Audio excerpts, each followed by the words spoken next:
nom de Eduardo Camavinga. Et je suis désolé les amis, même si j'adore Camavinga, vous savez que c'est un de mes jeunes préférés au Real Madrid, quelqu'un qui a beaucoup de talent physiquement, techniquement, capable de porter le ballon sur plusieurs mètres, de casser des lignes, d'avoir une technique au-dessus de la moyenne, de bien combiner avec les autres, d'avoir parfois des performances physiques pour récupérer les ballons, gagner les duels, solidifier le milieu de terrain qui est vraiment hors norme, en plus d'une tactique polyvalente où il est capable, avec son QI football et en plus avec ses capacités de jouer autant latéral que piston et quasiment tous les postes du milieu de terrain, sauf numéro 10 évidemment, mais globalement c'est quelqu'un qui est très talentueux, qui a 22 ans, bientôt 23, mais je suis désolé, ces blessures à répétition, moi j'en peux plus. On n'arrête pas de dire tous les ans, toutes les saisons, que c'est la saison de Camavinga pour qu'il explose, pour qu'il s'impose comme un taulier, un leader ou un futur leader, et un futur grand joueur du football français et mondial. Mais je suis désolé, mais c'est toujours pas le cas. Le mec, il est blessé depuis avril 2025. Il se reblesse encore à la cheville en préparation de pré-saison. Il va manquer le match amical contre Tyrol, ça on s'en fout. Il va manquer le match de Liga contre Osasuna et potentiellement celui contre Oviedo. Ça dépendra des sensations quand il revient. Mais aujourd'hui, Camavinga doit comprendre qu'après avoir échoué à s'imposer comme titulaire indiscutable sous Ancelotti, qu'il avait fait confiance par moments, mais il était trop irrégulier, trop agressif parfois sur le porteur du ballon, du coup il prenait des cartons jaunes un peu inutiles, il provoquait des coups francs inutiles, des fautes inutiles, des fois des pénaltys inutiles qui nous ont coûté quand même pas mal de matchs, de points et des situations assez embêtantes. Il a des fois été certes au top pour nous aider à gagner des Ligues des Champions, des Ligas en rentrant en cours de jeu, mais il a été rarement exceptionnel en étant titulaire. Il y a quelques matchs où il a été brillant, mais pas assez sur la durée. Donc on a un joueur malheureusement qui est difficile à canaliser, qui a des sautes de concentration quand même aberrantes, surtout pour un milieu de terrain où tu es censé être focus et ultra dominateur du début à la fin du match. Et même si tu gagnes des duels, que tu sais porter le ballon et ce que tu veux, des fois il y a des erreurs malheureusement qu'il commet qui l'empêchent d'être titulaire indiscutable. Et dans un club comme le Real, où tu as beaucoup d'exigences, de pression et une concurrence accrue, là c'est compliqué. Sous Didier Deschamps, il n'est pas titulaire indiscutable non plus, bien qu'il soit plus talentueux qu'un Rabiot, qu'un Guendouzi ou ce que tu veux, malheureusement il n'arrive pas à faire comme Tchouaméni, à s'imposer comme titulaire. Et si Ancelotti et Deschamps lui font pas confiance, c'est qu'au bout d'un moment il y a aussi des explications. Là aujourd'hui Camavinga, on sait très bien que c'est un joueur qui avait percé très tôt à Rennes à 16 ou 17 ans, qui faisait déjà des misères à l'époque au Paris Saint-Germain et à toute la Ligue 1, mais en venant au Real Madrid avec un statut de très jeune joueur, avec un fort potentiel, une grosse marge de progression, un futur prime qui laisse envisager peut-être un milieu de terrain français all-time, aujourd'hui, c'est difficilement le cas, tu vois. Il arrive pas à garder cette étiquette de joueur talentueux qui progresse de saison en saison, et c'est quand même dommage. Aujourd'hui, il a 22 ans, bientôt 23, je le répète, et c'est pas un statut de jeune joueur qu'il doit avoir, ou du moins de jeune joueur avec un talent en devenir. Là, ça va être un jeune joueur qui doit devenir un pilier ou un futur pilier de l'équipe. Et si t'arrives pas à t'imposer cette saison, moi je comprendrais très bien le Real Madrid qu'après la Coupe du Monde, on le place sur le marché des transferts. Il est jeune, il a beaucoup de qualité, il a encore un contrat assez long, et si le Real va en profiter de sa valeur marchande pour se faire une plus-value par rapport à son achat et après quelques années de loyaux services, je comprendrais parfaitement qu'il soit vendu en première ligue à prix fort. Parce que là, tu peux en tirer quand même 50, 60, 70 millions, voire un peu plus, tu vois. Au vu des marchés actuels et des prêts actuels, tu peux te gaver sur Camavinga et avoir pourquoi pas un milieu de terrain qui a des qualités à peu près similaires, voire un peu moins bonnes en termes de prime et pic de forme, mais quelqu'un qui se blesse pas et qui est plus fiable, c'est beaucoup mieux. Parce que payer un jeune joueur qui progresse plus, qui n'explose pas, qui reste sur le banc, qui a du mal à gagner la confiance peu importe les coachs et qui s'impose pas peu importe les dispositifs, au bout d'un moment, je suis désolé, mais t'es obligé de le vendre parce que le gars, certes, il a la mentalité et l'amour du maillot, mais s'il est pas fiable, qu'il se blesse tout le temps, qu'il est irrégulier, qu'il répond pas aux attentes, tout bon que t'es, frérot, je préfère quelqu'un de plus fiable. Et ça, je pense qu'on est tous d'accord. J'adore Camavinga, je le répète, c'est un de mes jeunes préférés. Je suis hyper hypé quand je le vois sur le terrain, je suis hyper content quand il dépanne latéral gauche, quand il est au top du top. Mais là, je suis désolé, mais moi, depuis quelques temps, je m'inquiète vraiment sur sa santé de base et notamment sa capacité à performer au plus haut niveau sur la durée. Et si c'est pour avoir un poids mort dans l'effectif qui se blesse tous les mois, tous les week-ends, à la fin, ça commence à peser trop lourd, les gars. Et il se blesse beaucoup trop. Et ça, vous le savez très bien. Et ça freine sa progression. C'est quand il revient, il est pas en forme, il a pas le rythme. Du coup, il a des performances en sortie de banc ou quoi qui sont un peu moyennes. Et le temps qu'il se relance, il va performer 3 matchs et après, il va se reblesser. Et c'est pas non plus comme Abu Dhabi, je sais plus comment il s'appelait, celui qui était Arsenal à l'époque, tu vois, le français. Mais bon,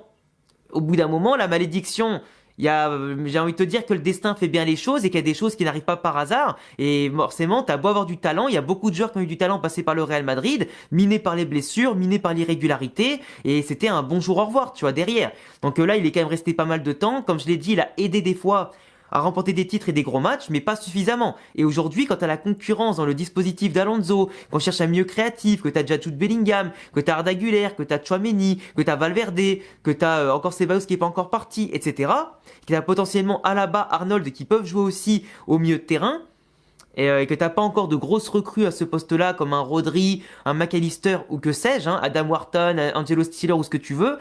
c'est très compliqué. Et encore qu'il a de la chance qu'on n'a pas signé Zubimendi, parce que Zubimendi il aurait été parfait, et je peux te dire que Camavinga, il aurait quasiment plus joué du tout,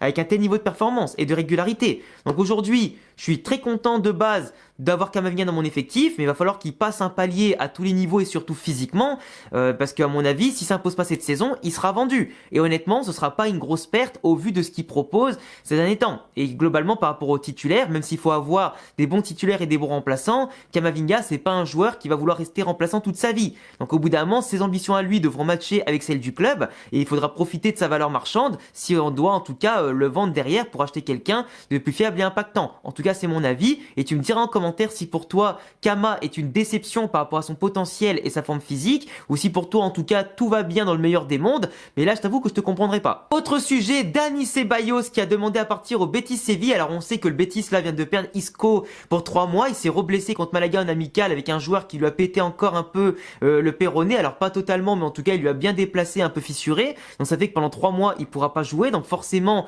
le Betis Séville qui n'a pas beaucoup d'argent de base est un peu démuni pour chercher un très bon joueur au milieu de terrain qui voulait de base combiner avec Isco, mais aujourd'hui Ceballos voit qu'avec Alonso il a pas sa place, qui part pas dans la tête du coach comme étant important, tout comme avec Ancelotti c'était pas le cas parce qu'il avait pas réussi à remplacer Kroos et apporter la sérénité qu'on attendait dans le jeu de base, il avait pas passé un palier avec aussi beaucoup de blessures et d'irrégularités et manque de prise de risque dans le jeu ou d'organisation et de tempo dans le jeu, mais Ceballos qui a envie aussi pourquoi pas de participer à la Coupe du Monde 2026, c'est que pareil pour De La Fuente il part pas avec les meilleurs en tout cas a priori du monde, donc forcément s'il joue pas avec le Real, c'est compliqué. Donc aujourd'hui retourner au Betis c'est quelque chose qu'il a toujours voulu faire, donc forcément le Real s'il veut partir en cas de belle offre ils vont pas le refuser, mais ils savent très bien aussi le Real qu'ils vont devoir peut-être le garder s'il n'y a pas d'autres milieux de terrain qui signent au Real. Nico Paz ne revient pas, t'as pas eu des cibles que tu voulais, et donc potentiellement à moins qu'il y ait un jeune du Castilla comme Pitarch ou Manuel Andrel ou quoi qui explose entre temps,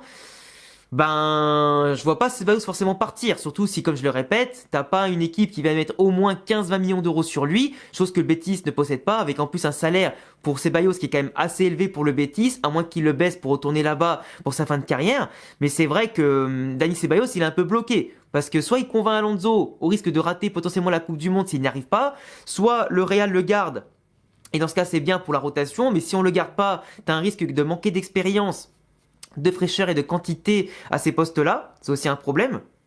Mais comme je l'ai dit, t'as des joueurs quand même assez polyvalents pour jouer mieux de terrain, t'as des jeunes qui peuvent pousser la porte, en tout cas depuis le Castilla, t'as tout ce qu'il faut aujourd'hui, même dans le cas où tu signes pas de milieu de terrain, donc à mon sens, vaut mieux un joueur qui s'en aille parce qu'il est pas heureux et parce que pour lui, c'est un peu un frein d'être sur le banc et d'être dans le 3e, 4e choix du coach, plutôt que de le garder à contre-cœur et que finalement, il performe pas tant que ça comme on l'a vu ces dernières saisons. Il a eu quelques bons matchs, mais pareil que Camavinga, même encore moins que Camavinga, c'est pas du tout suffisant par rapport à ce qu'on attendait de Ceballos. Et ce serait normal de le vendre et récupérer un peu d'argent par rapport à l'investissement qu'on avait fait sur lui, par rapport aux peu thunes qu'on peut avoir sur lui, libérer aussi un gros salaire et potentiellement faire une recrue en défense ou au milieu un peu plus tard. Donc pareil, dis-moi si pour toi Ceballos est une déception ou pas et s'il faut le vendre au Betis Séville ou pas, ça dépend de la conjoncture et tout ça, mais en tout cas j'attends ton avis. Manchester City, tout comme Arsenal et Tottenham, veulent passer à l'assaut sur Rodrigo avec bien sûr des sommes normalement comprises entre 80 et 100 millions d'euros. Le Real ne laisserait pas partir pour une somme moins de 100 millions d'euros de base pour économiser après l'air un gros salaire, réinvestir cette indemnité sur un milieu de terrain ou un défenseur ou les deux, ça dépend des opportunités de marché évidemment pour ne pas acheter pour acheter. Mais aujourd'hui le Real Madrid, forcément si Rodrigo veut pas partir, veut pas partir, il va rester, et s'il veut partir, bah il partira. Dans tous les cas c'est le joueur qui a le dernier mot quoi qu'il arrive, même s'il y a des offres sur la table et que le joueur est poussé par la sortie par le coach ou quoi, s'il reste il va se battre pour sa place. Et moi franchement s'il se bat, qu'il fait les efforts et tout ça, et qu'on voit en ce moment qu'Alonso Rodrigo discute beaucoup, il lui a même donné le brassard de capitaine pour la deuxième mi-temps du match amical contre Leganés, moi ça me fait super plaisir. Quelqu'un qui se bat, quelqu'un qui veut rester et gagner sa